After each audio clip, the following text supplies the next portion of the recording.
नमस्कार, मैं डॉक्टर हेम। हम में से बहुतों ने आदत बना ली है कि कहीं भी घास देखा बस उसको उखाड़ कर फेंकने लग गए। मानो घास सबसे व्यर्थ की वस्तु है और उसे उखाड़ कर फेंक देना हमारा काम है। घास को उखाड़ देने से सफाई हो जाती है, परंतु हम शायद भूल जाते हैं कि घास आखिर है क्यों। प्रकृति में बड़े काम की चीज़ है। ये किस तरह से प्रकृति की सुरक्षा करती है, यह किस तरह से मिट्टी की सुरक्षा करती है, यह किस तरह से तापमान को कंट्रोल करती है, हम इस ओर ध्यान नहीं देते। किस तरह से ये धरातल की नमी को संचालित करती है, हम ये नहीं सोचते। घास जो उगी है खुद ब खुद, ये कुछ लेने के लिए नहीं आई, बल्कि ये देने के लिए आई है। जहाँ घास उगी, समझिए कि वहाँ की मिट्टी बहुत सुरक्षित हो गई। फिर आपकी मिट्टी ना बह कर जाएगी, ना उड़ कर जाएगी। आपकी अनमोल मिट्टी आपके साथ रहेगी।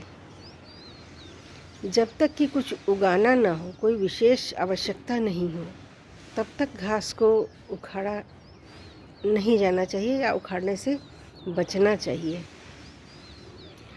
घास लगातार पानी को कंट्रोल करती है। ज़मीन में अगर पानी ज़्यादा हो गया है, कीचड़ हो गया है, तो घास वहाँ आपको फिसलने नहीं देगी, वहाँ दलदल नहीं होने देगी।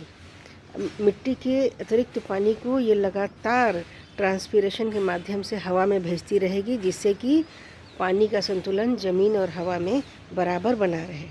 यही मिट्टी में पानी अगर कम है, तब यही घास उल्टा काम करने लगती है।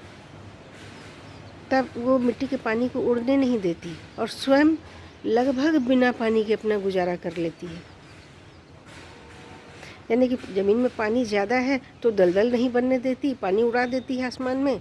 और अगर पानी कम है तो जो ही थोड़ा बहुत मिट्टी में पानी रह गया है उसको संरक्षित करती है, उसको भागने नहीं देती है। तो कितना सुंदर वाटर बैलेंस करती है। और वाटर बैलेंस करने के साथ साथ तापमान का निर्धारण खुद ब खुद हो जाता है। अगर घास फैली हुई है तो फिर समझ लीजिए कि कुछ ना कुछ तापमान को वो संभाल रही है। अतिशय गर्मी या अतिशय ठंड को होने से वो कुछ हद तक रोकती भी है।